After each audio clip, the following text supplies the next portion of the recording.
Entonces, habíamos hablado, sí, que los empleados públicos y los trabajadores oficiales, como servidores públicos, también tienen derecho de asociación sindical.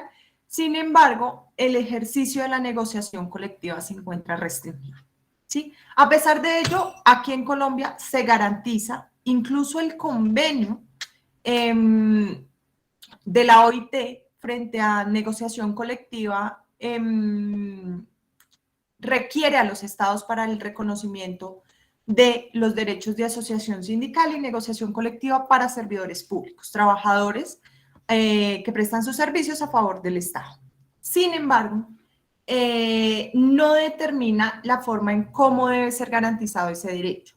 Aquí en Colombia, por su parte, el Estado colombiano lo hace mediante el decreto 160 del 2014. Si vemos el decreto, realmente se está garantizando el derecho a asociación colectiva, sin embargo, es bastante restringido. ¿Cuáles son las principales diferencias que podemos encontrar entre la negociación colectiva de trabajadores particulares y la negociación colectiva de empleados públicos? Cuando nosotros hablamos de trabajadores particulares, hacemos referencia a lo siguiente. Los trabajadores particulares, al momento de presentar las solicitudes a los empleadores para mejorar condiciones de empleo, ¿sí? Condiciones laborales, condiciones sociales de los trabajadores e incluso de sus familias, ¿sí? Lo hacen a través de pliego de peticiones, ¿sí? Recordemos eso, pliego de peticiones. Sin embargo, frente al servidor público, ¿sí? Recordemos que unos son empleados públicos y ellos son los que se rigen por el decreto 160, los otros son trabajadores oficiales y le juegan las mismas reglas de los trabajadores particulares. Entonces, cuando hablamos de negociaciones de empleados públicos, ellos no pueden presentar pliego de peticiones. De hecho, el Código Sustantivo lo prohíbe de forma tajante, ¿sí? Ellos no presentan pliego de peticiones. Bueno, profe, ¿y entonces qué presentan? Ellos presentan solicitudes. Su pliego es a través de solicitudes respetuosas. Primera diferencia. Segunda diferencia. La etapa de acercamiento directo, ¿sí? De acercamiento, por así decirlo, personal entre las partes, en trabajadores particulares se llama arreglo directo. Sí, eso lo vamos a ver más adelante. Tiene unas reglas donde se sienta el empleador y los trabajadores o el grupo de trabajadores a negociar las peticiones. Aquí en empleados públicos no se llama arreglo directo, sino es una etapa de concertación, ¿sí? A ver si llegamos a algún acuerdo, ¿sí? Concertamos sobre los hechos objeto de discordia. Por otro lado, en los trabajadores particulares, los sindicatos firman una convención colectiva. Modificamos la ley, ¿sí? Recuerden que ese es el objetivo de la negociación colectiva, modificar la norma para crear mejores condiciones a través de la convención colectiva. En empleados públicos no sucede eso. No se firman convenciones colectivas. Recordemos que también es una prohibición que está en el Código Sustantivo, sino que lo que se materializa en las solicitudes es a través de un acuerdo colectivo, ¿sí? No son convenciones, sino son acuerdos colectivos. Por otro lado, en trabajadores particulares, ¿sí? Si no hay ningún acuerdo, si no se llega a ningún acuerdo, se convoca un tribunal de arbitramiento. La forma de solucionar el conflicto colectivo en materia de derecho laboral es a través de un tribunal de arbitramiento. ¿En qué consiste el tribunal de arbitramiento? A grandes rasgos, porque vuelvo y reitero, lo voy a estar repitiendo a partir de mañana. Empezamos nosotros a ver negociación colectiva, entonces a partir de mañana ya empezamos a tratar estos temas. El Tribunal de Arbitramiento lo que hace es que frente a la discordia decide. ¿Cómo decide? ¿Sí? En equidad o en derecho. Cuando nosotros hablamos del Tribunal de Arbitramiento, ¿sí? Vamos a leer la sentencia que no les puse a leer a inicio de semestre, sino que la vamos a leer más adelante.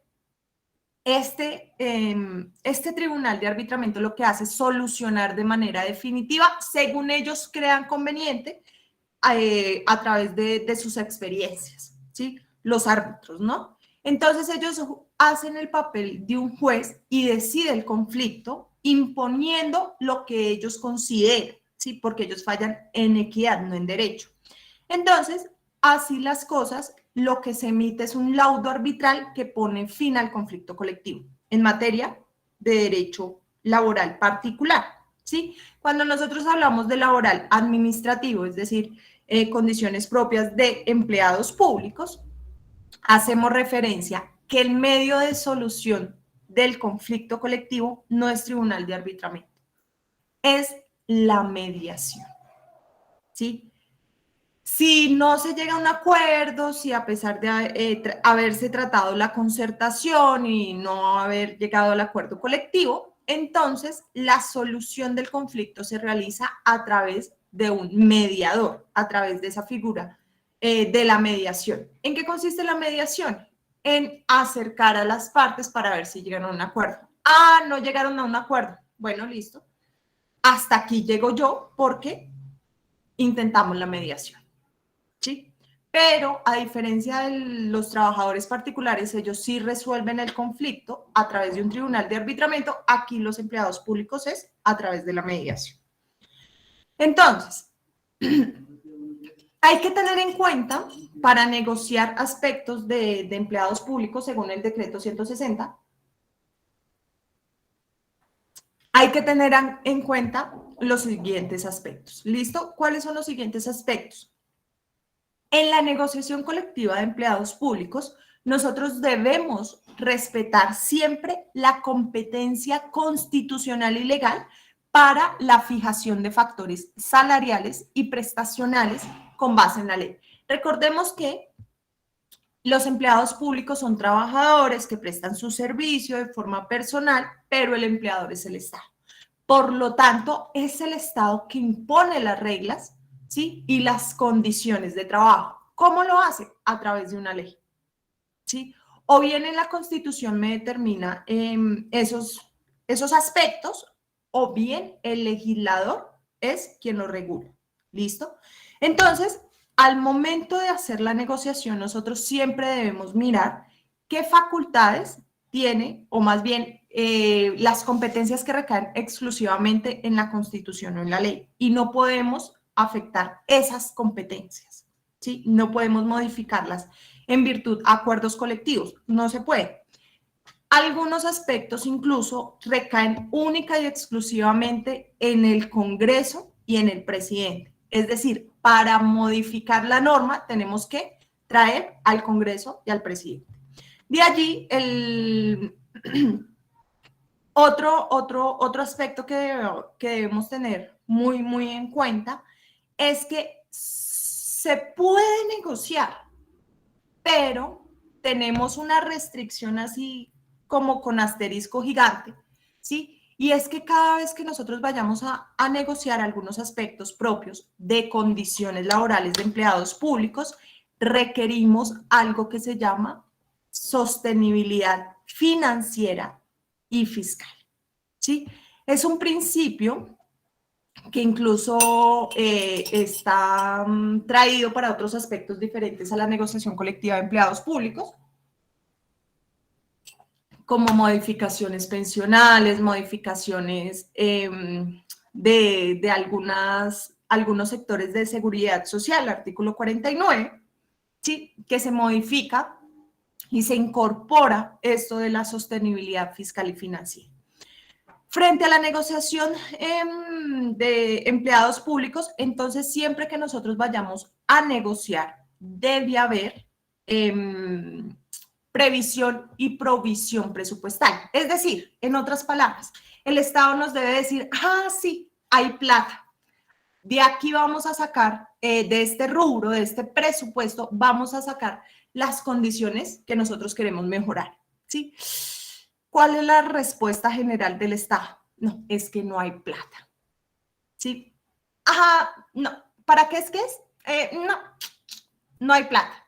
Entonces siempre la respuesta va a ser no hay presupuesto y porque les decía un asterisco así gigante y subrayado porque siempre vamos a encontrar la puerta, ahí sí la puerta cerrada, en que no hay presupuesto, no hay, y al no tener provisión ni previsión presupuestal, pues entonces alteramos el principio de sostenibilidad fiscal y financiera del Estado. Entonces, bueno, eso es una barrera gigante a la negociación de empleados públicos, pero pues eso es lo que tenemos. Otro aspecto importante es que solamente se permite un pliego y por lo tanto, un pliego de solicitudes, recordemos, ¿sí? Y por lo tanto, solo puede haber una mesa de negociación. Profe, pero es que producto al paralelismo sindical, a la permisión de varios sindicatos en un mismo lugar, existen 10. Bueno, pues esos 10 sí o sí se tienen que poner de acuerdo, ¿sí? Porque solo puede haber un pliego de solicitudes, solo puede haber una mesa de negociación, ¿sí? Hay 10 sindicatos, pero sí o sí debe haber una comisión de negociadores que efectivamente se sienten a negociar los aspectos que ellos deseen negociar. Por otro lado, ¿sí? Debemos debemos diferenciar cuando estamos frente a una negociación de forma general y cuando estamos frente a una negociación de forma particular. La general es que nosotros queremos cambiar aspectos de todos los trabajadores en el país, ¿sí? De todos los empleados públicos, perdón, en el país. Cuando nosotros hablamos de negociación general, debemos vincular a confederaciones, a federaciones y principalmente al presidente, ¿sí? Al gobierno nacional. Nosotros lo debemos vincular. ¿Por qué? Porque vamos a modificar todo el aspecto, un ejemplo, de la rama judicial, todo el aspecto salarial o de la rama judicial. Por lo tanto, debemos hacer vinculación, confederaciones, federaciones y gobierno nacional. Bueno, pues nosotros sí queremos negociar, pero queremos negociar de forma singular, ¿sí? Nos decía el decreto. Cuando hablamos de negociación singular, hacemos referencia a entidades públicas a nivel departamental, a nivel municipal, ¿sí? Ya no es necesario hacer la vinculación de las confederaciones, federaciones o gobierno nacional, y gobierno nacional, sino que ahí es directamente con la entidad pública regional, ¿sí? Entonces, por eso nosotros debemos diferenciar esos dos tipos de negociaciones, de tipo general y de tipo singular. Entonces, profe, si todos estamos acá con tantas limitaciones, ¿qué es lo que nosotros podemos negociar? Solo se pueden entrar a negociar condiciones de empleo, ¿sí? No se puede negociar nada más, sino condiciones de empleo. ¿A qué hace referencia? A las condiciones de empleo. Hace referencia a dos aspectos. Bienestar del servidor público, es decir, lo referente a permisos, capacitaciones, ascensos, ¿sí? Todo lo concerniente al bienestar del servidor público, mejora en los puestos de trabajo, estímulos para los servidores públicos, ¿sí? Y el otro aspecto que nos decía el decreto 160 que podemos negociarlo son los salarios. Los salarios sí pueden ser objeto de negociación colectiva, sin embargo, ¿sí? Sin embargo, para nosotros poder negociar salarios necesitamos sostenibilidad fiscal y financiera. Necesitamos la previsión presupuestal, es decir, de dónde va a salir el rubro para mejorar los salarios que nosotros estamos negociando. Entonces, solo se pueden negociar dos aspectos, bienestar del servidor público o salarios. ¿Listo? Por ende, no podemos negociar factores prestacionales, no podemos negociar competencias, no podemos negociar funciones, no podemos negociar estructura orgánica interna del Estado, no podemos negociar direcciones, administraciones, formas de control de las funciones de los empleados públicos, no podemos negociar el mérito, sí, que un cargo que sea de carrera lo vayamos a cambiar a uno de libre nombramiento y remoción, por ejemplo, no lo podemos hacer, ¿sí? No podemos negociar las atribuciones disciplinarias o la potestad disciplinaria de la entidad, ¿sí? Es mejor dicho, el resto no lo podemos negociar. Solo bienestar del empleado público y salarios, nada más. No me vayan a tocar nada más de las condiciones laborales de los empleados públicos porque está tajantemente prohibido. Otros límites en la negociación colectiva. Profe, ¿más límites? Sí, otros límites. ¿Cuáles son los límites? Solo podemos presentar pliego de solicitudes en el primer bimestre del año. Es decir, si nos pasamos de febrero, ¿sí? Ya, olvídese, no se puede presentar pliego de solicitudes. Si yo voy a presentar un pliego de solicitudes, lo voy a hacer, pero entre enero y febrero del año, ¿sí? No puedo pasarme de ese periodo de tiempo. Pliego de solicitudes debe estar integrado por la totalidad de los sindicatos a los cuales va a recaer. ¿Sí? Sí o sí debe haber integración, debe haber unión de todos los sindicatos. Ahí sí, primer barrera, ¿cierto? Poner de acuerdo a 10 cabezas, que cada cabeza está conformada mínimo por 25 personas. Entonces, bueno, póngalos de acuerdo. El tiempo que nos vaya a durar el acuerdo colectivo, ¿sí? Acuérdense que siempre debemos finalizar con acuerdo colectivo. El tiempo de duración del acuerdo colectivo no puede haber nuevas negociaciones, ¿sí? Ni siquiera pliego de solicitudes. Debemos esperar a que finalice la vigencia del acuerdo colectivo y que mínimo debe durar 2 años. ¿Sí? Entonces, en ese periodo de los 2 años no podemos nosotros presentar un nuevo pliego de solicitudes o querer cambiar las condiciones que ya habíamos negociado porque tiene restricción. Durante el tiempo que dure el acuerdo colectivo no podemos presentar nuevos pliegos o nuevas solicitudes. Finalmente, algo positivo es que los empleados públicos gozan de las mismas garantías y protección que los trabajadores particulares frente a la negociación colectiva. Es decir, gozan de fuero sindical, gozan de fuero circunstancial mientras dure la negociación, gozan de permisos sindicales, ¿sí? Lo único es que tiene excepciones esas garantías. ¿Cuáles son las excepciones? Aquellos empleados que tengan funciones o tengan un nivel político directivo, ¿sí? Ellos son los únicos que no gozan de fueros o de permisos. Los directivos o directores o los que tengan un cargo de nivel político, ¿sí?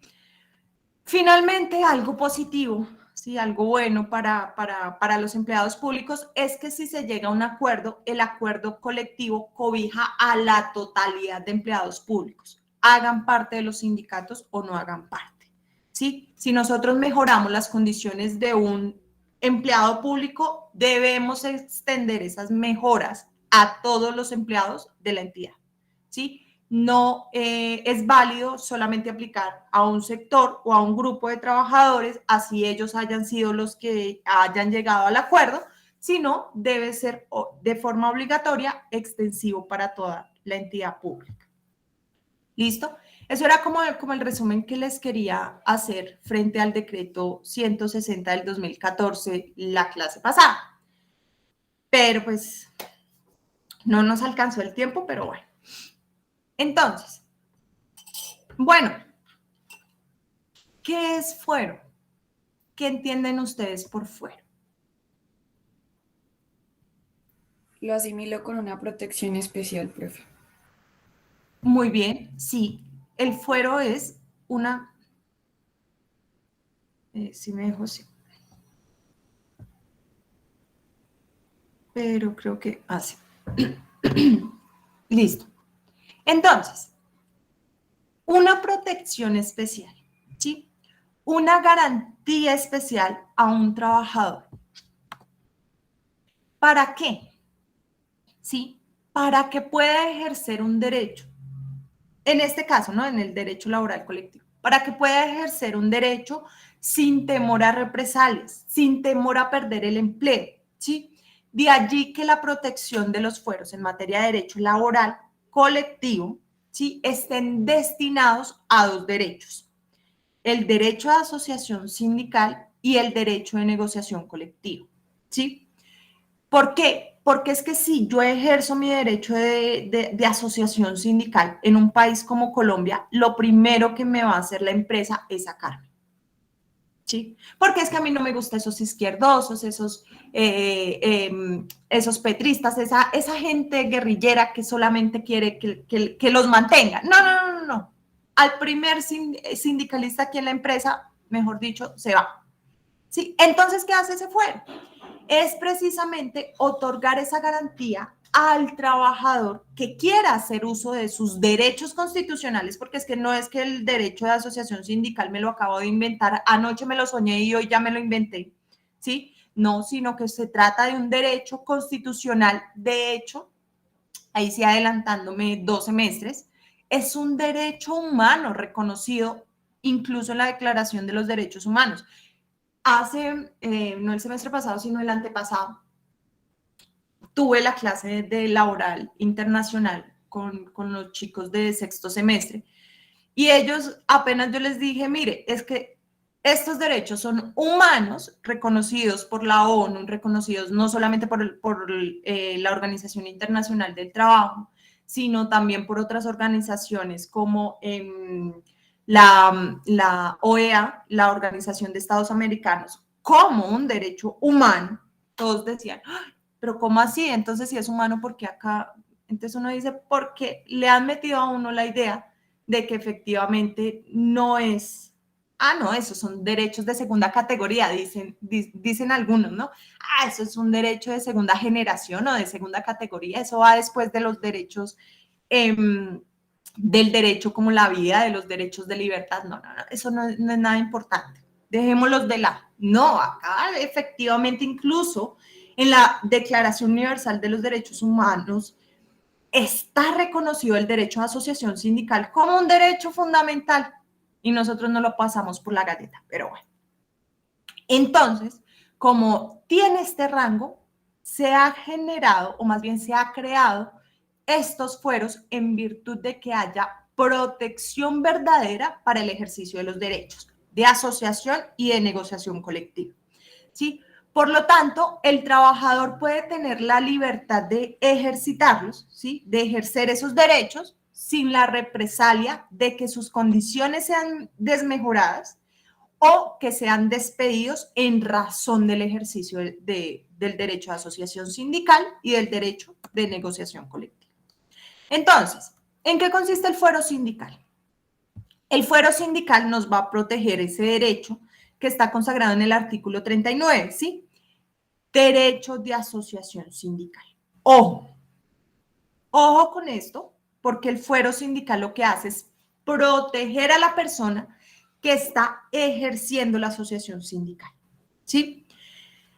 Entonces, ¿dónde podemos encontrar el fuero sindical? Lo encontramos en el mismo artículo 39 de la Constitución Política, ¿sí?, en el cual establece que quienes cumplan las funciones de asociación sindical, quienes cumplan las funciones sindicales de forma directa, los protege el fuero sindical. Entonces ahí encontramos que el fuero sindical está establecido incluso desde la Constitución Política.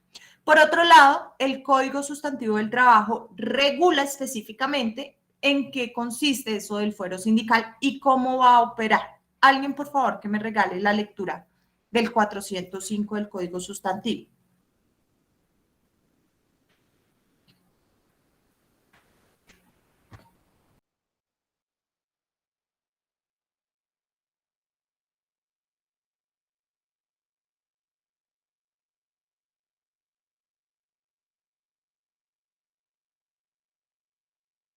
Yo, profe. 405. Definición.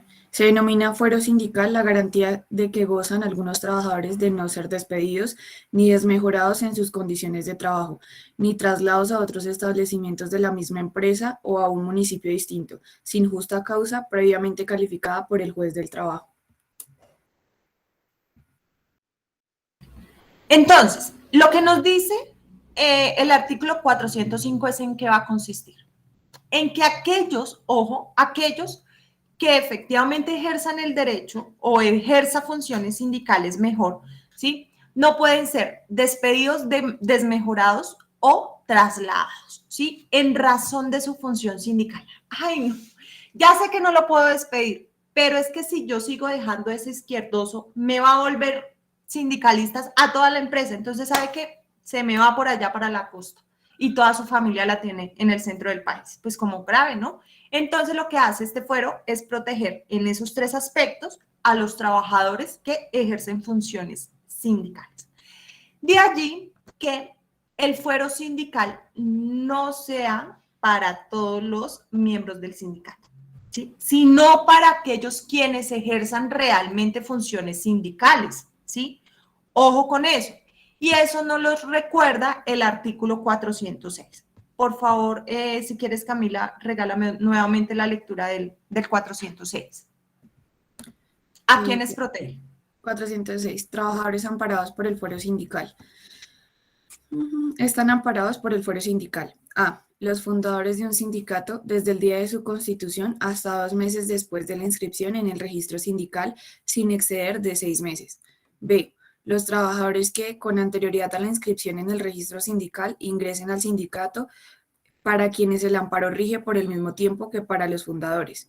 C. Los miembros de la junta directiva y subdirectivas de todo sindicato, federación o confederación de sindicatos, sin pasar de 5 principales y 5 suplentes, y los miembros de los comités seccionales sin pasar de un principal y un suplente.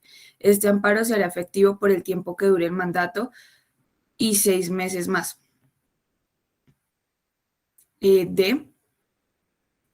2 de los miembros de la Comisión Estatutaria de Reclamos que designen los sindicatos, las federaciones o confederaciones sindicales por el mismo periodo de la Junta Directiva y por 6 meses más, sin que pueda existir en una empresa más de una Comisión Estatutaria de Reclamos. Parágrafo 1. Gozan de la garantía del fuero sindical en los términos de este artículo los servidores públicos, exceptuando aquellos servidores que ejerzan jurisdicción, autoridad civil, política o cargos de dirección o administración. Parágrafo 2. Para todos los efectos legales y procesales, la calidad del fuero sindical se demuestra con la copia del certificado de inscripción de la Junta Directiva y o Comité Ejecutivo o con la copia de la comunicación al empleador. Entonces, para el legislador, ¿quiénes ejercen esas funciones sindicales? En primer medida, los que deciden crear el sindicato. Los miembros del sindicato denominados fundadores, ¿sí? Los que hacen parte de esa primera reunión, de esa reunión de fundación, ¿sí? Ellos los protege el fuero sindical. En segunda medida, ¿quiénes son otros que ejercen este derecho de asociación sindical? Los adherentes, ¿sí? Es decir, los que se adhieren al sindicato recién creado, pero que todavía no ha sido inscrito en el registro sindical. Tercero, ¿quiénes más? Juntas directivas, ¿sí? Miembros de las juntas directivas, de las subdirectivas, de sindicatos, federaciones, confederaciones y miembros de los comités seccionales. Recuerden que en esos municipios en los cuales yo no puedo conseguir 25 trabajadores máximo, conseguí más de 12, entonces ya no hablamos de subdirectivas, sino hablamos de comités seccionales. Otros miembros que ejercen funciones sindicales, los miembros de la Comisión Estatutaria de Reclamos. ¿Cuál es la comisión estatutaria? La que define y crea el propio sindicato a través de estatutos. ¿Servidores públicos se le aplica el fuero sindical? Sí, se le aplica el fuero sindical, como lo había dicho anteriormente, menos aquellos que ejercen funciones de jurisdicción, funciones de autoridad civil, cargos políticos, cargos directivos, ¿sí? O de administración. No tienen fuero sindical, a pesar de que puedan ser miembros de juntas directivas. De hecho, los cargos directivos tienen restricción para ser elegidos en miembros de juntas directivas, entonces ténganlo en cuenta. ¿Qué pasa si la junta directiva era, un ejemplo, seleccionada o elegida para ejercer sus cargos de 2 años, pero antes de la finalización de ese tiempo, me retiro yo, ya me llegó mi reemplazo, es decir, me llegó la persona que tiene el cargo en propiedad, un ejemplo, ¿sí? Entonces, ¿qué pasa con ese miembro? ¿Sí? El miembro va a gozar, ¿sí?, del fuero sindical, no hasta los 2 años después, sino solo 3 meses después del cambio, ¿sí? Si efectivamente fue por renuncia voluntaria, ¿sí?, pero ni siquiera ha ejercido la mitad del tiempo, es decir, yo presenté mi renuncia 6 meses después, a pesar de haber sido elegido por 2 años, ¿sí? O que me hayan sacado porque me excluyeron del sindicato producto de una sanción disciplinaria, el fuero sindical finaliza en el acto en el cual o presenté la renuncia o me impusieron la sanción disciplinaria, ¿sí? Ipso facto, dice, ipso facto. Ya no soy parte de la junta directiva porque se fusionaron 2 o más sindicatos para crear uno solo, ¿sí? Entonces, nombran una nueva junta directiva, pero recuerden que son 5 principales, 5 suplentes, de los cuales yo ya no hago parte de esa junta directiva. Entonces, ¿será que me aplica el fuero sindical? Me dice, le aplica hasta 6 meses después de la fusión, ¿sí? Es decir, se crea una nueva junta directiva, la junta directiva le aplica el fuero sindical, pero yo que ya no hago parte de la junta directiva, entonces, ¿qué pasa? Yo efectivamente me salgo de la junta directiva, pero el fuero sindical se me sigue aplicando, por así decirlo, hasta 6 meses después de la fusión. Entonces, tengámoslo en cuenta porque el fuero sindical no aplica para todos los que estén afiliados al sindicato, sino para los que dice el 406, teniendo en cuenta, pues acá los numerales 6 y 7, que son como aspectos importantes en cambio de juntas directivas. ¿Qué necesitamos para la protección foral? Es decir, para que a mí se me aplique el fuero sindical. Que notifiquemos, ¿sí?, al empleador y al Ministerio Público, al Ministerio del Trabajo. Que notifiquemos a ambas partes, ¿sí? Notificación de forma personal, que efectivamente se fundó el sindicato, que hubo cambio de junta directiva, que fusionamos el sindicato, ¿sí?, para nosotros poder hablar de una debida protección foral, ¿sí? Necesitamos notificar al empleador o al Ministerio del Trabajo, ¿sí? Entiéndase por inspector del trabajo del lugar del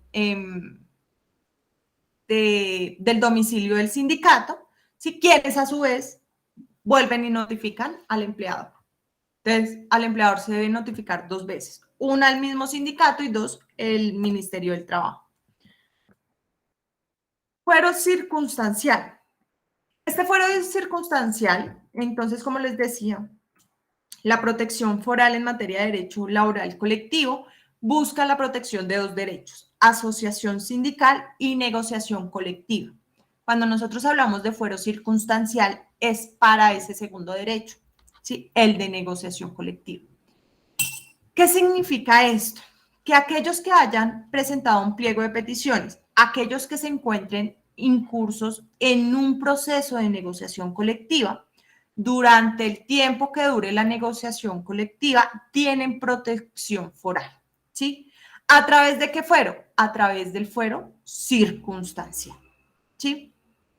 Protección foral durante todo el tiempo que dure el conflicto colectivo. ¿Listo? Entonces, ¿qué es lo que hace este fuero? Proteger el derecho de negociación colectiva para que aquellos que se encuentran inmersos en un proceso de negociación colectiva tengan toda la libertad, toda la seguridad, que por el hecho de haber presentado unas peticiones no los vayan a despedir, no los vayan a desmejorar, no los vayan a trasladar. ¿Listo? Con esto se garantiza el derecho libre de negociar las condiciones de trabajo que ellos quieran negociar. No, es que a mí me da miedo solicitarle algo al empleador porque es que me va a echar. Sí, no, tranquilos porque efectivamente tengo la protección del fuero circunstancial. Este fuero circunstancial no nace con el Código Sustantivo del Trabajo, nace con el Decreto 2351 de 1965. ¿Sí? Este decreto, entonces, es posterior a la expedición del Código Sustantivo y es donde se indica que todos los empleadores a quienes se le haya presentado pliego de peticiones no podrán despedir a los trabajadores del que los cobija el fuero circunstancial sin justa causa, porque estos trabajadores van a tener la acción de reintegro en caso del despido sin justa causa.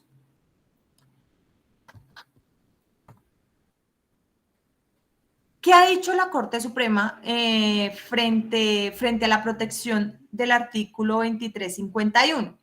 Dice que aplica para todo el conflicto, ¿sí? De allí que los conflictos o la negociación colectiva, como lo vamos a ver más adelante, la pueden ejercer trabajadores sindicalizados como trabajadores no sindicalizados. Esta protección también es para ese grupo de trabajadores no sindicalizados, pero que ejercen el derecho de negociación colectiva. En otras palabras, como el derecho de negociación colectiva no está ligado al derecho de asociación sindical, es decir, yo no requiero de un sindicato para ejercer el derecho de negociación colectiva, sino también se me garantiza.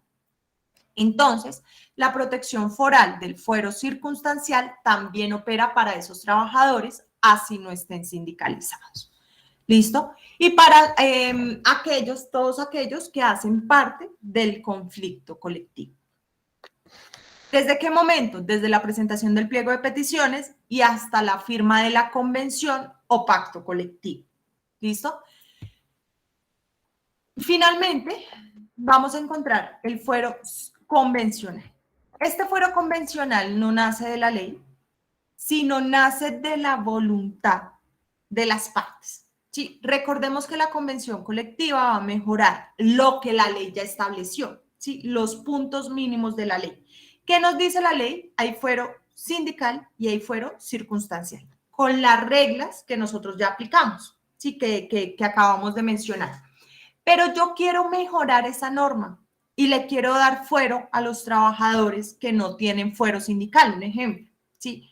Entonces, acá me dice que el fuero sindical, la norma me dice, oiga, solamente van a tener fuero los fundadores, los adherentes, ¿sí?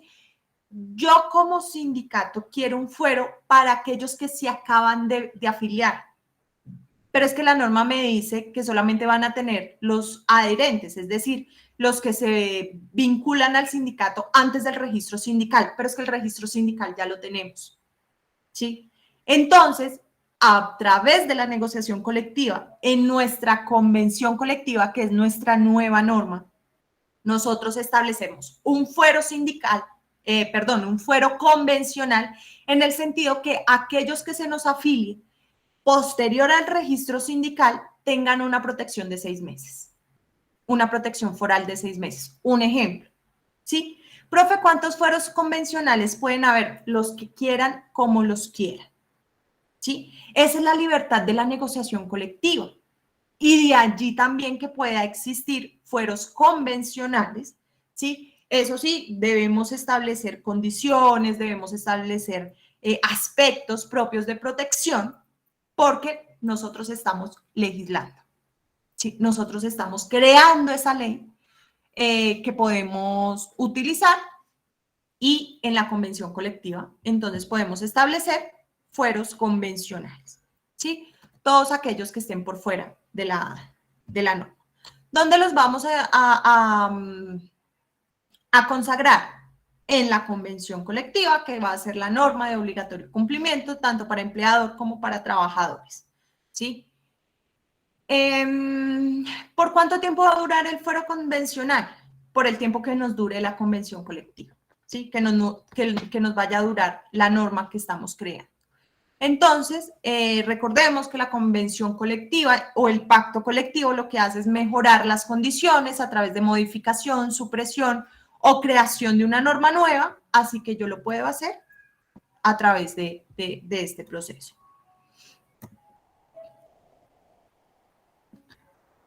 ¿Qué puedo hacer yo como trabajador amparado por esta protección foral?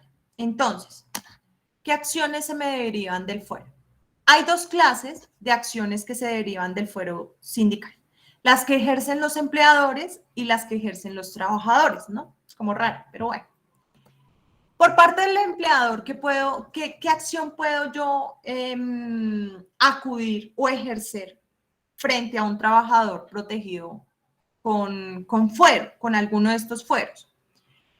Ojo, que el trabajador tenga fuero no significa como está mal pensado, ¿sí? Y mal ejercido por algunos trabajadores. Que yo pueda hacer lo que se me dé la gana. Inclusive, ¿sabe qué? Yo puedo, si quiero, no trabajar más, porque es que yo tengo fuero.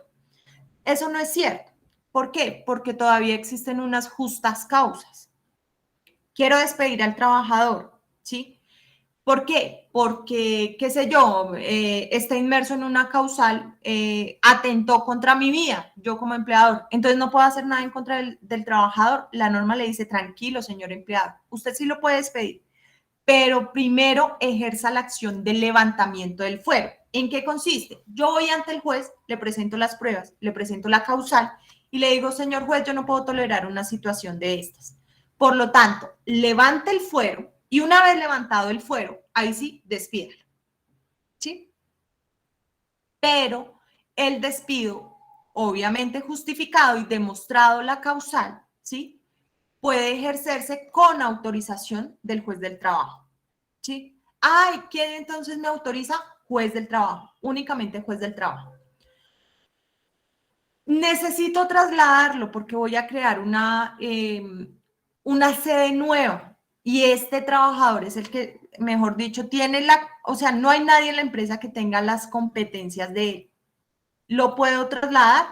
De forma directa, no. Vaya, solicite al juez del trabajo el permiso para trasladarlo o para desmejorar las condiciones, ¿sí? Al juez del trabajo, que él me autorice, si yo lo autorizo, sí lo puedo hacer. Perdón, si el juez me autoriza, ahí sí lo puedo hacer. Pero que sea razonado, que sea objetivo. Y esa razonabilidad y ese factor objetivo lo va a evaluar el juez. Si el juez encuentra que la razón es objetiva, entonces efectivamente autorizará el traslado o la desmejora, ¿sí? Por parte del trabajador, me desmejoraron a pesar de que yo tenía fuero o me despidieron a pesar de que yo tenía fuero. Puedo acudir al juez, ¿sí? Al juez del trabajo para que me reintegre, ¿sí?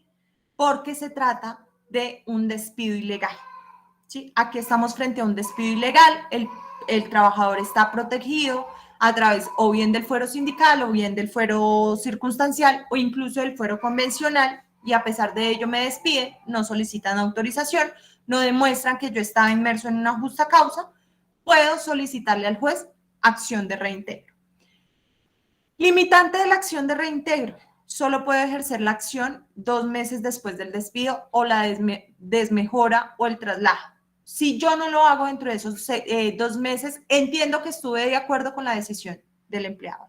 ¿Listo? O sea, como es un fuero de protección y pues obviamente estamos ante otros principios como el mínimo vital, como el derecho al trabajo, pues entendemos que él no necesitaba el trabajo y dejó vencer el derecho, por así decirlo.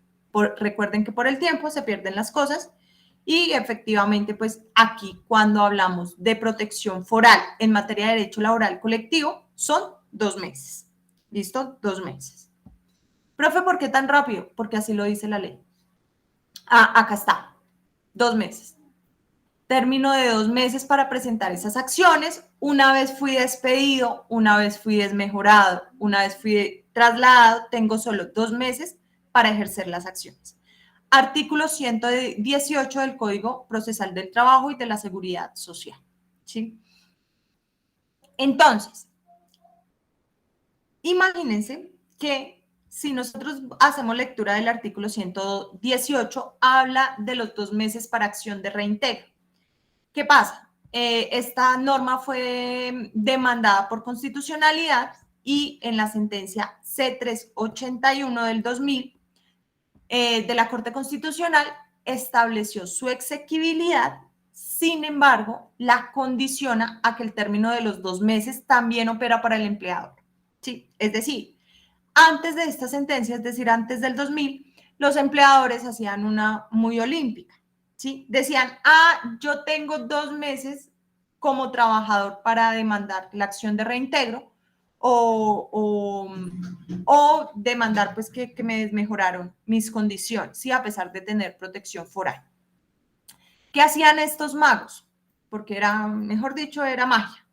Ellos decían, es que el artículo 118 lo habla para las acciones que puedan ejercer los trabajadores, pero como no nos dice nada a nosotros los empleadores, si el trabajador cometió una falta y yo voy a ejercer la acción para el levantamiento del fuero, entonces yo sí tengo 3 años desde la comisión de la falta para demandar. Aquí la Corte le dijo, esa interpretación olímpica no la pueden hacer porque altera el derecho a la igualdad. Por lo tanto, se entiende de la prescripción de los 2 meses, tanto para acciones que puede ejercer el trabajador y de igual forma para acciones que puedan ejercer los empleadores. ¿Sí? Entonces, estas 2 acciones, independientemente de si usted es empleador o de si usted es trabajador, solo tiene 2 meses desde la comisión de la falta, desde la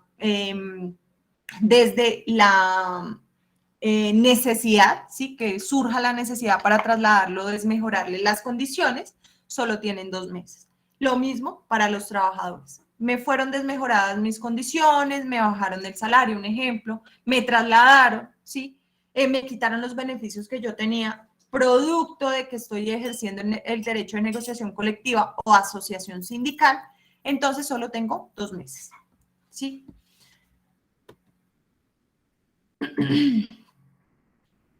Terminación sin calificación previa, es decir, ¿sí? Yo tengo que despedir al trabajador. ¿Siempre tengo que levantar el fuero? La respuesta es no. ¿Sí? Hay algunas situaciones, algunos momentos en los cuales yo puedo despedir a mi trabajador, incluso protegido por fuero, sin necesidad de acudir al juez. ¿Cuáles son esas situaciones o esas condiciones? Estas 5 que tenemos acá. ¿Sí? Cuando la finalización del contrato se da porque finalizó la causa que dio origen al contrato, porque era un contrato a término de obra o labor contratada y se acabó la obra. Así que ya, como se acabó la obra, pues no tengo sustento para mantener al trabajador. Así el trabajador esté protegido foralmente, pero la razón sea por la finalización de la obra o labor contratada, no necesito acudir al juez para levantar fuero. ¿Sí? Otra, yo había contratado al trabajador para una labor ocasional, es decir, un término inferior a un mes, ¿sí? O para que me haga funciones diferentes y ajenas a mi empresa, ¿sí? De forma ocasional. ¿Qué es lo que pasa? Habiendo transcurrido 15 días, el trabajador se me aforó. ¿Sí? El trabajador se unió a un sindicato con el fin de que no se le despidiera finalizado el trabajo ocasional. La Corte ha dicho que no importa, no es necesario el levantamiento del fuero porque de entrada ya el trabajador sabía cuándo se iba a finalizar.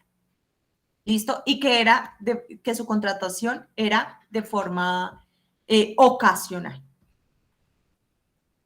Por mutuo consentimiento, ¿sí? Profe, es ese que encontramos en las discotecas cuando llega el parrando. No, ¿sí? Por mutuo consentimiento es que empleador y trabajador convienen finalizar la relación de trabajo, por lo tanto, es una voluntad, ¿sí? Es la autonomía de la voluntad de las partes del contrato, dar por finalizada la relación laboral y producto a esa voluntad finalizamos. Así que por renuncia del trabajador o por mutuo acuerdo no es necesario hacer levantamiento de los fueros. Por sentencia judicial competente, ¿qué pasó? El juez en otro proceso diferente al levantamiento del fuero, falló que efectivamente que la consecuencia sería la terminación del contrato de trabajo. Sí, un ejemplo, pienso yo, competencia desleal, ¿sí? ¿Quién conoce procesos de competencia desleal? El juez civil. Y producto de las conductas de competencia desleal del trabajador respecto de su empleador, la consecuencia es la terminación del contrato. No es que yo, aparte de haberme sometido en el proceso civil de competencia desleal, tenga que ahora acudir a un proceso laboral para levantar el fuero. No, ya el juez autorizó la terminación del contrato, por lo tanto, yo no tengo que nuevamente someterme a otro proceso para el levantamiento del fuero. Entonces, ya precisamente puedo dar por finalizado el contrato de trabajo, así el trabajador esté protegido y sin necesidad de acudir al levantamiento del fuero sindical o cualquier fuero que esté protegido el trabajador. Por huelga ilegal es algo muy similar al anterior, ¿sí? Porque ya hay un proceso. Las huelgas solo son ilegales por declaratoria del juez del trabajo, ¿sí?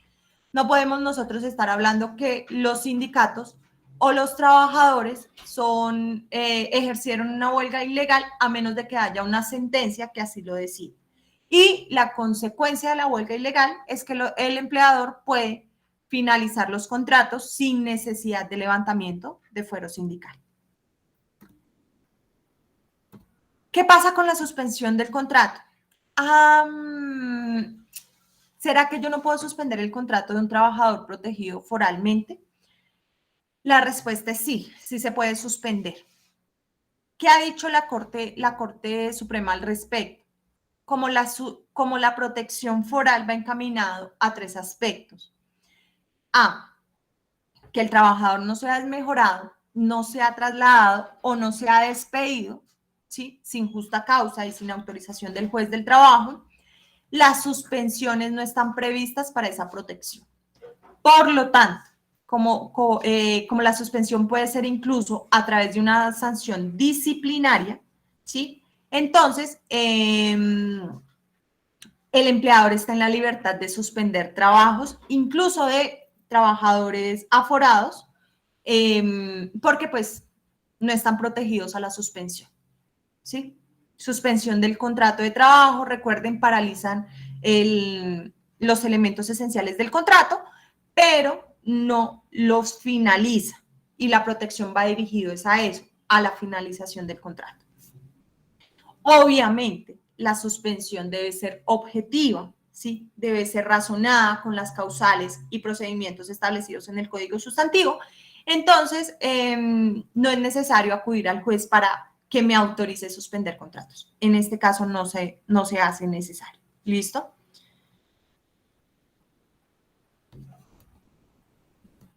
Eso frente a los fueros en derecho laboral colectivo. ¿Hay alguna pregunta? Profe, sobre el fuero convencional, es que no sé si es que se me salió muy rápido, pero Sí, me profe, yo enredé. también tengo la misma duda. Ok. Creo que es que tengo una mala maña y es que hablo muy rápido. Y creo que me quedo del derecho laboral individual. Ustedes saben que yo en derecho laboral individual tengo que correr mucho y no me sé desacelerar para las otras materias. Siempre me pasa. Entonces, el fuero convencional, o fuero sindical y fuero circunstancial. En la ley no hay más, ¿sí? ¿Cómo son las reglas? Las reglas son las que vimos, ¿sí? Fuero sindical solo para los que ejercen funciones sindicales, fuero circunstancial solo si estamos en negociación colectiva. Pero es que a mí esos fueros se me quedaron cortos, ¿sí? O sea, no me convencen, yo necesito más, ¿sí? Ahí sí como dame más. Bueno, lo mismo pasa con los sindicatos y los trabajadores, ¿sí? Yo quiero más, ¿sí? Porque es que a mí esas protecciones se me hace que se quedan cortas al nosotros ejercer derechos sindicales. Entonces, ¿cómo lo hacemos? Ay, güey madre, ¿cómo protegemos de mejor forma a aquellos que nosotros ejercemos funciones sindicales? ¿Cómo lo hacen? ¡Ay! tenemos la convención colectiva.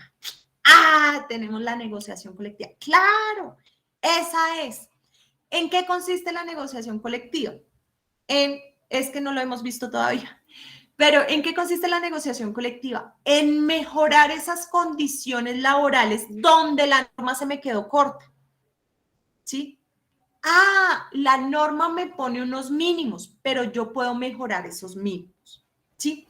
Entonces, ¿qué me dice el fuero sindical? Me dice, vamos a proteger el derecho a asociación sindical, pero es que yo considero que esa protección que me trae la norma frente al fuero sindical se me quedó corta, ¿sí? ¿Por qué? Porque solamente opera para la creación del sindicato, opera para el momento, perdón,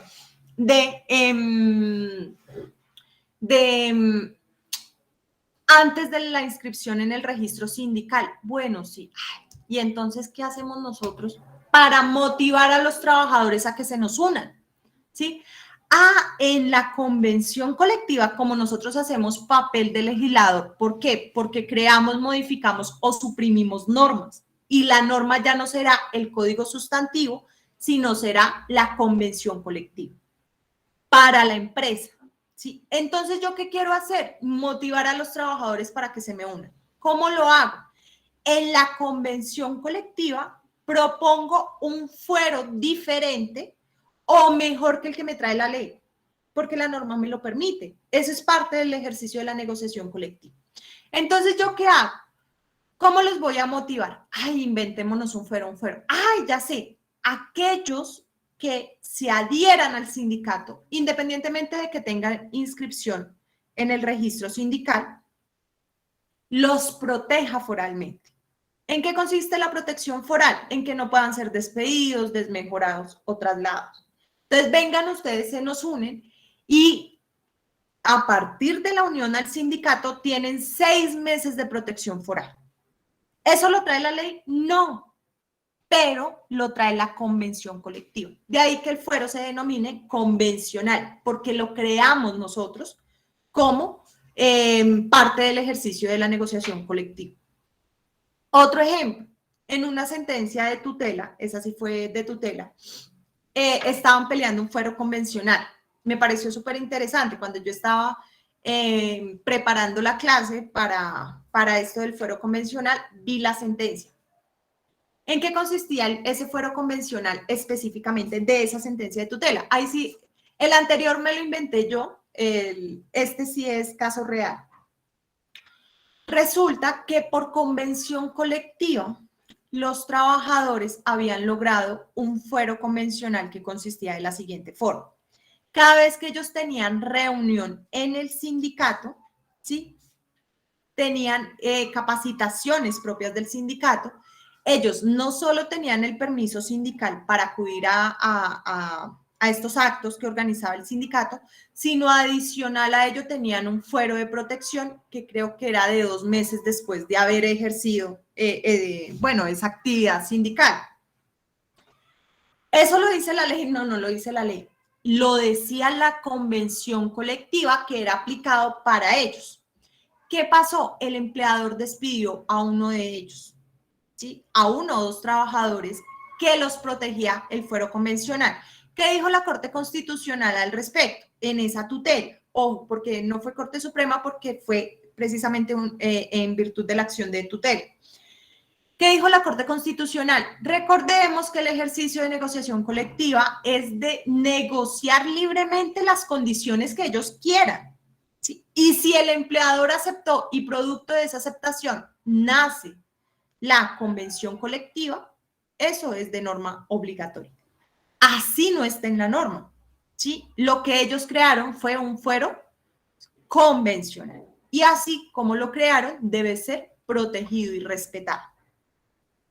Entonces, no es que la ley me diga que existe el fuero convencional. Yo el fuero convencional lo creo a partir de la negociación colectiva. Y se nos convierte en norma porque la convención colectiva es norma para nosotros, ¿sí? Pero yo no puedo crear un fuero convencional con las mismas reglas del fuero sindical, porque es que para eso está la norma.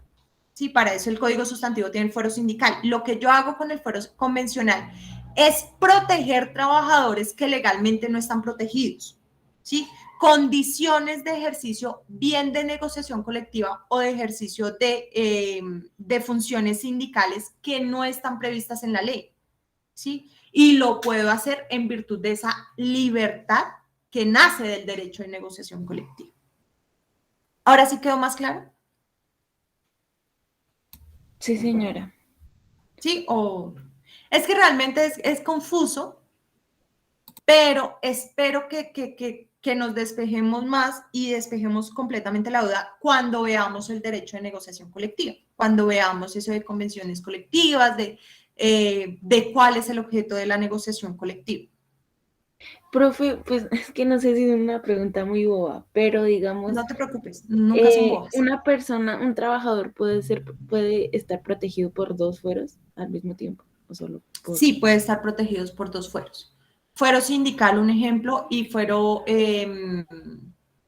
circunstancial. Sí, puede estar, ahí sí. ¿Qué sucede? En ese aspecto, en ese caso, el empleador jamás se le va a pasar por la cabeza tocar ese trabajador. O sea, jamás. Sí, porque si no es por un lado, por el otro le prospera. Entonces sí puede ocurrir.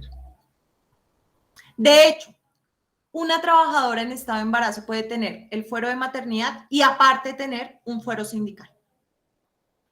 ¿Sí? No solamente dos o más fueros en el derecho laboral colectivo, sino otro fuero propio del derecho laboral individual. ¿Qué es lo que sucede? En ese caso, los sindicatos observan mucho como, ay, usted ya está protegido, un ejemplo, con el fuero prepensionado. No, ya no va a ser miembro de la junta directiva porque le está quitando la posibilidad de proteger foralmente a alguien que no está protegido. Entonces, incluso los sindicatos manejan los fueros así, ¿sí? Ah, usted tiene qué sé yo, un fuero por discapacidad, ¿sí? Ay, no, ¿sabe qué? Démosle la oportunidad a otra persona de ser miembro de la junta directiva y que esa otra persona que no tiene ninguna protección foral se proteja con fuero sindical. Sí, así también lo manejan en la práctica los sindicatos. Ok, profe, muchas gracias. Vale. ¿Cómo les fue con la sentencia? Interesantísima, ¿cierto? Y nos habla de esto del fuero circunstancial. Por favor, un Sí, número. profe, pero uno se alcanza a confundir un poco, pues porque como no sabíamos del tema, pues en mi parte yo me confundí, o sea, yo iba a reír, yo, uy, la voy entendiendo, y a lo último que como... ¿Qué? Ah, eso normalmente pasa con las sentencias de casación. Uf, eso es una cosa loca. Cuando yo estaba todavía en la universidad, me pusieron a leer una sentencia de casación. Fue mi primera sentencia de casación. Me dio hasta mal genio. Porque la corte decía, sí, el derecho se debe proteger, el derecho tal cosa, el derecho. Y yo, ay, sí. Resuelve no casar la sentencia por tal cosa. Y yo, pero si tenía derecho, ¿por qué no le reconocieron el derecho? Después, mucho más adelante, fue que entendí cómo era el tema de la casación. Y yo, te entendí. Pero sí, eso es una cosa loca. Pero sobre todo lo que yo necesitaba más con la sentencia, independientemente del resultado, era que ustedes comprendieran un poco en qué consistía el fuero circunstancial, qué protegía, para quienes iban destinado este fuero circunstancial y la protección de la negociación colectiva. ¿Listo? Entonces, Elmar, regálame un número, por favor.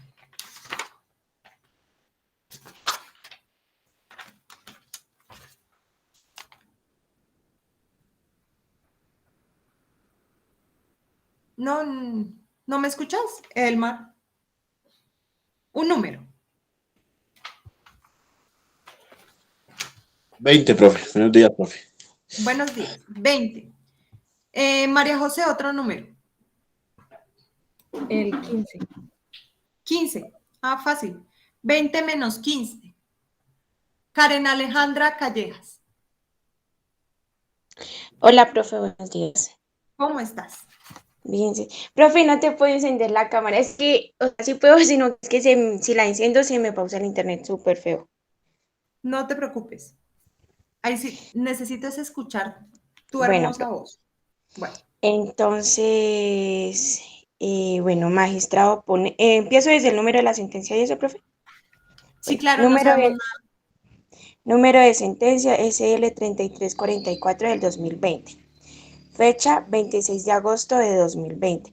Magistrado ponente, doctora Clara Cecilia Dueñas Quevedo. Corte, Corte Suprema de Justicia, Sala de Casación Laboral. Tipo de sentencia, recurso extraordinario de casación. Demandantes, Jorge ¿Segura? Eliezer. Espérame, 5. ¿Segura que esa sentencia es en sede de casación? Sala de Casación Laboral. Ojo, la emite la sala de casación laboral, pero ¿tú estás segura que esa sentencia es en sede de casación? Ahí me corchaste, profe.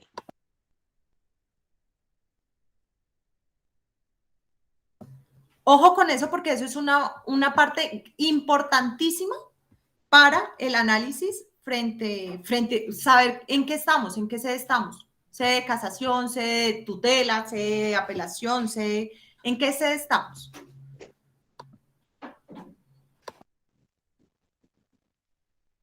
Sí.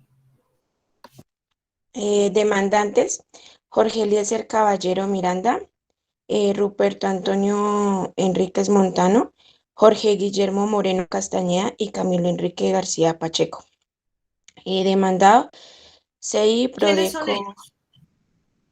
los trabajadores. ¿Trabajadores qué? Ojo, a mí no Son me interesan los nombres. De hecho, yo los nombres ni siquiera me había fijado de cómo parte se del llaman. sindicato, afiliados al sindicato. Bueno, sigue contándonos los antecedentes. En primera instancia, los demandantes interponen demanda en contra de CI Prodeco S.A. con el fin de que se declare ineficaz su despido y se ordene el reintegro a su trabajo y en cargos iguales o de mayor jerarquía. Ellos relatan que estaban afiliados a un sindicato de industria minera, petroquímica, agrocombustibles y energética, que se llama Sintra Mi Energética. El sindicato tenía un conflicto colectivo con la empresa demandada y al no llegar a un acuerdo, tomaron la decisión de terminar el conflicto por medio de un tribunal de arbitramiento. Sin embargo, mientras se instauraba los demandantes afirman que se dio terminación del contrato de trabajo de cada uno sin justa causa.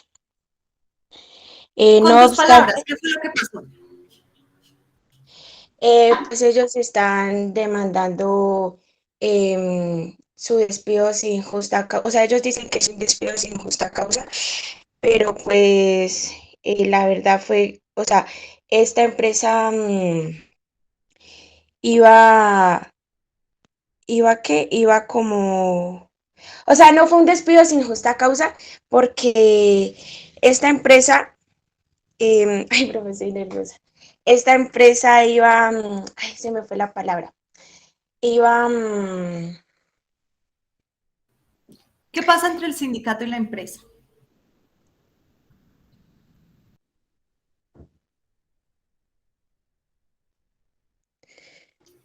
Ojo, yo no quiero que me lean. Para leer, leo la sentencia. ¿Sí? Ojo con eso. Yo quiero es que me cuenten la historia, que me echen el chisme como si ustedes estuvieran hablando de la novela. iban a hacer un cierre de sucursal. ¿Y qué pasaba entre el sindicato y la empresa?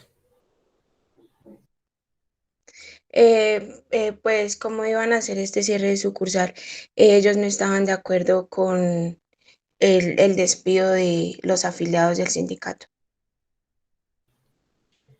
¿Qué pasaba en la sentencia? El sindicato y la empresa estaban inmersos en un proceso de negociación colectiva, ¿sí? Es decir, estaban en conflicto colectivo, si mal no lo recuerdo, desde el año 2008. En el año 2010 ellos efectivamente no llegan a ningún acuerdo y se someten a tribunal de arbitramiento.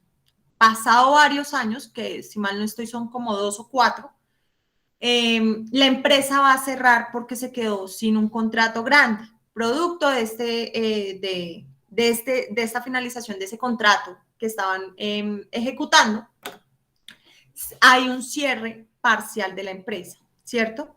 Con ese cierre parcial, la empresa solicita al Ministerio del Trabajo dar por terminados algunos contratos de trabajo. ¿Qué hace el Ministerio del Trabajo? Verifica que efectivamente sí va a haber cierre y autoriza los despidos, ¿sí? O sea, acá ya no hablamos de despidos injustificados, sino despidos por cierre definitivo y parcial de la empresa, ¿sí? Entonces, ¿qué es lo que pasa? La empresa alegó ante el Ministerio del Trabajo que tenía muchos trabajadores para el trabajo que tenían actualmente, producto de la terminación de ese contrato. Entonces, ellos solicitaron una serie de finalizaciones de contratos, entre ellas de los trabajadores sindicalizados que estaban inmersos en el conflicto colectivo, ¿sí? ¿Qué hace el Ministerio del Trabajo? Autoriza. No la totalidad de los trabajadores que, o más bien no la totalidad de las terminaciones que solicitaba la empresa, sino como la mitad, si mal no recuerdo, ¿sí? Entonces, ¿qué hace el sindicato? El sindicato y sobre todo los trabajadores despedidos demandan a la empresa por despido ilegal, ojo, no despido injustificado, por despido ilegal, por haber finalizado contratos, incluso a trabajadores que se encontraban inmersos en el conflicto colectivo, ¿sí? ¿Por qué? Por fuero circunstancial. Ahora sí, problema jurídico. Los trabajadores beneficiarios del fuero circunstancial pueden ser despedidos en razón al cierre definitivo y autorizado de la sección en la que trabajaban. Perfecto. Problema jurídico está bien. Decisión. ¿Qué decide la Corte frente a esa pregunta que te hiciste? El cierre parcial y definitivo del Puerto Prodeco no tuvo fines antisindicales y durante su ejecución no mediaron actos discriminatorios. Por lo tanto, los trabajadores sí pueden ser despedidos en razón al cierre definitivo y autorizado de la sección en la que trabajaban con autorización del ente administrativo correspondiente. Bueno, una decisión larga, pero muy válida. Válida. Ahí no me estás fundamentando. Fundamento jurídico. Ahora sí, fundamentame esa decisión. La Corte Constitucional comienza esgrimiendo teológicamente el artículo ¿La 255 Corte qué, perdón? ¿La Corte qué? Creo que escuché mal. ¿La Corte qué? constitucional. ¿Las sentencias de la Corte Constitucional? Perdón, la Corte Suprema de Justicia. Ojo con eso. Sí, señora.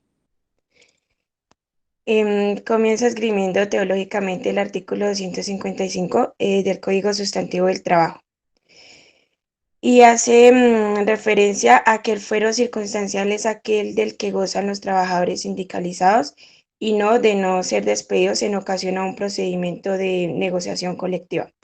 De tal manera que este fuero es una protección hacia los trabajadores para que no sean víctimas de represalias que el empleador puede tomar y por lo tanto violentar el derecho a la negociación colectiva. Sindicación y libertad sindical. Estos fueron, según la Corte Suprema de Justicia, evita que los afiliados de un sindicato sean despedidos selectivamente, es decir, discriminados cuando haya un conflicto colectivo. Contextualizando lo anterior, al caso en concreto, la Corte señala que una de las bases del fuero circunstancial es, en primer lugar, materializar el principio derivado del convenio número 98 y evitar la violación de los derechos y las negociaciones colectivas.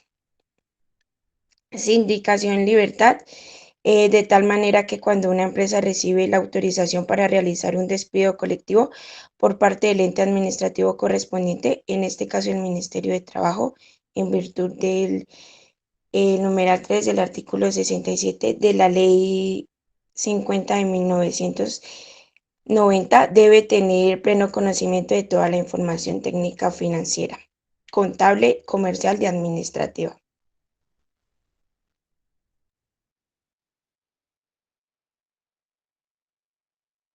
Ahí me hace falta algo importante, Karen, en el fundamento, y quiero que me lo digas con tus palabras. ¿Por qué es que la autorización que da el Ministerio del Trabajo no va en contra del fuero circunstancial?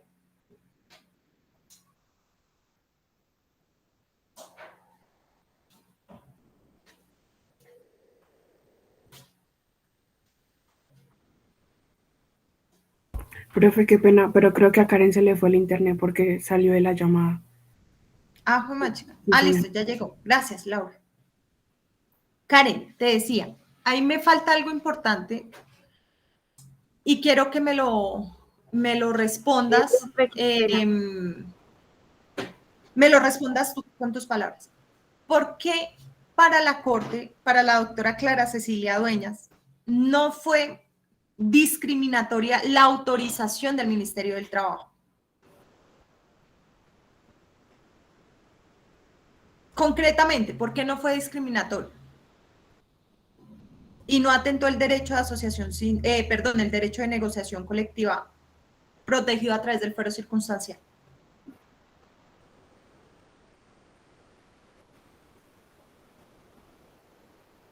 Porque recibieron autorización para realizar ese despido.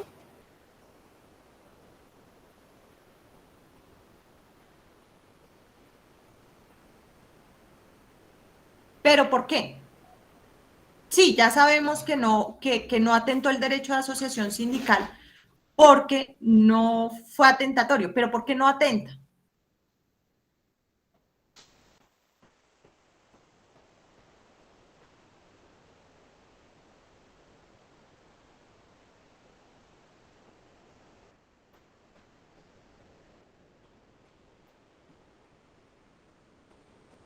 Total de la empresa, sino solo de una sucursal. No. La respuesta es la siguiente, mira.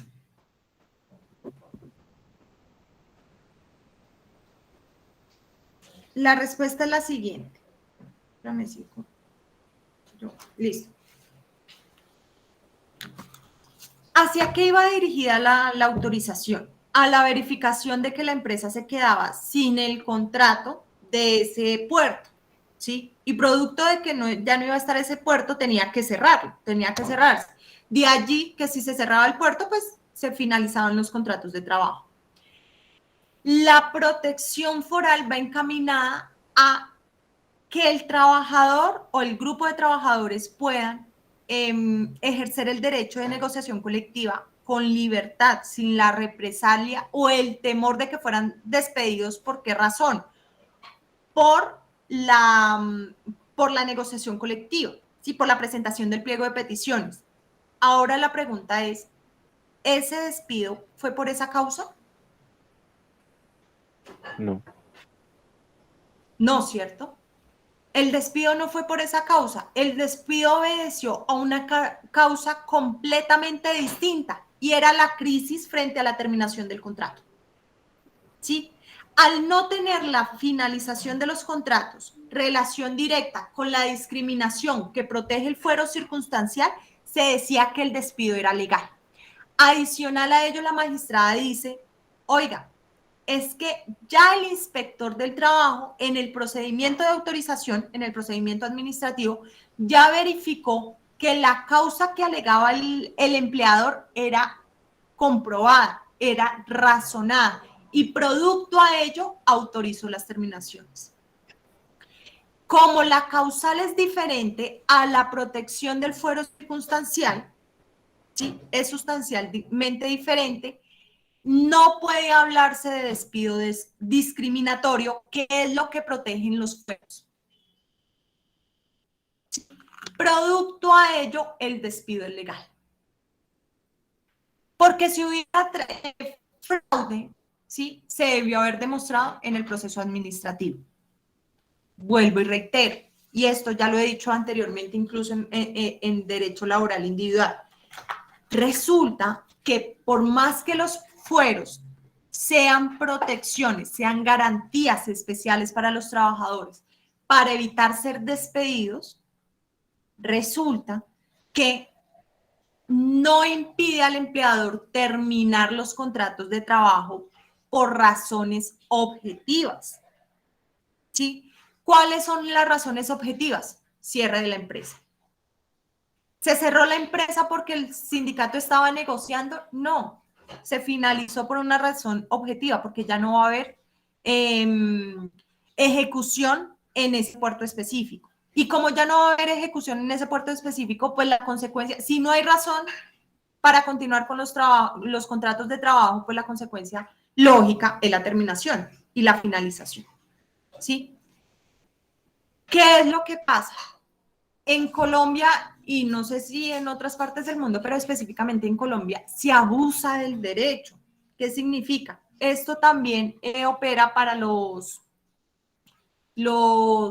fueros, ¿sí? El trabajador empieza a abusar de su protección foral y cree que es que jamás lo van a poder despedir solamente porque tiene protección foral, y eso no es cierto, ¿sí? Se puede despedir al trabajador por razones objetivas y no necesariamente estar vinculados a despidos discriminatorios. ¿Qué es lo que protege el fuero?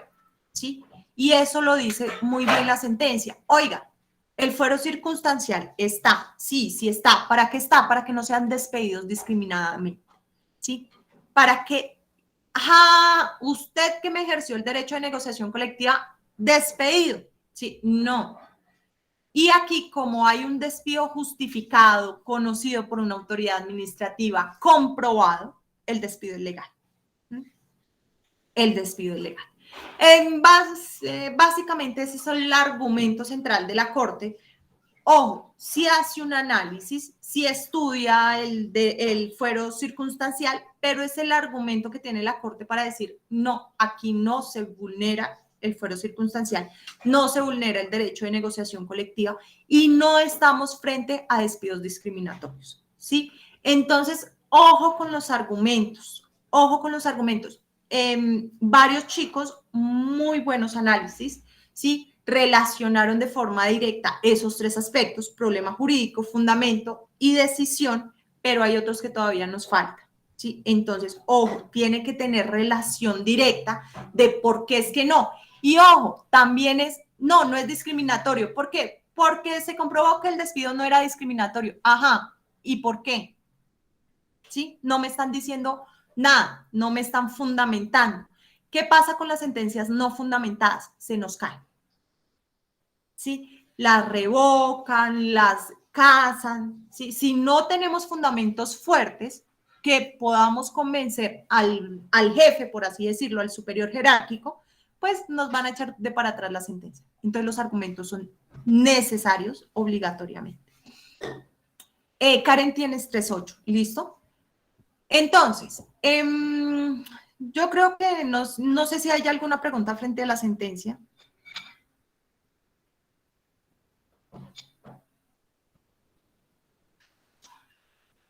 Bueno, espérenme 5 para que quede anotado y si se me llega a olvidar, pues no sucede.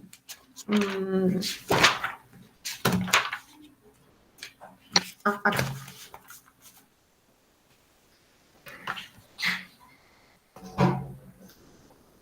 Punto positivo para María José. Punto positivo para Juanita. Y punto positivo para Delmar. ¿Listo? Por mantener la cámara encendida toda la clase. Gracias, profe. Yo la apagué un momento porque es que me levanto. Pero ya finalizar la clase. ¿Listo? Entonces, muchachos, nos vemos la próxima clase. Ya, es que la próxima semana. Vamos a redondear, mañana vamos a redondear derecho de asociación sindical y dar apertura al proceso de negociación colectiva. ¿Listo? Yo creo que con eso es suficiente para la próxima semana entrarnos en los temas propios de conflictos colectivos y mentiras. Espérenme 5. Mañana vemos conflictos colectivos. Finalizamos derecho de asociación colectiva. hacemos apertura a la negociación colectiva y vemos conflictos colectivos. Para la próxima semana vamos a leer la siguiente sentencia. Apenas termine con ustedes, se las cuelgo porque no está en la plataforma virtual. ¿Listo? Pero entonces déjenme buscarla para decírselas de una vez. Creo que está acá.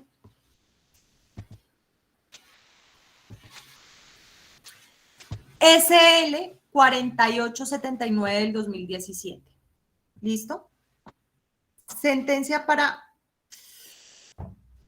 No, dejemos la próxima semana sin sentencia. Sí, dejemos la próxima semana sin sentencia. Esa sentencia la leemos para tribunal de arbitramiento. ¿Listo? Ay, espérenme. Todos arreglo directo, huelga.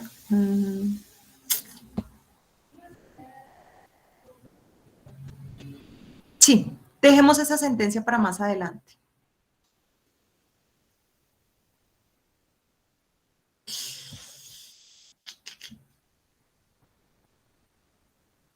Vayan leyendo esta. La SL 1680 de 2016. ¿Listo?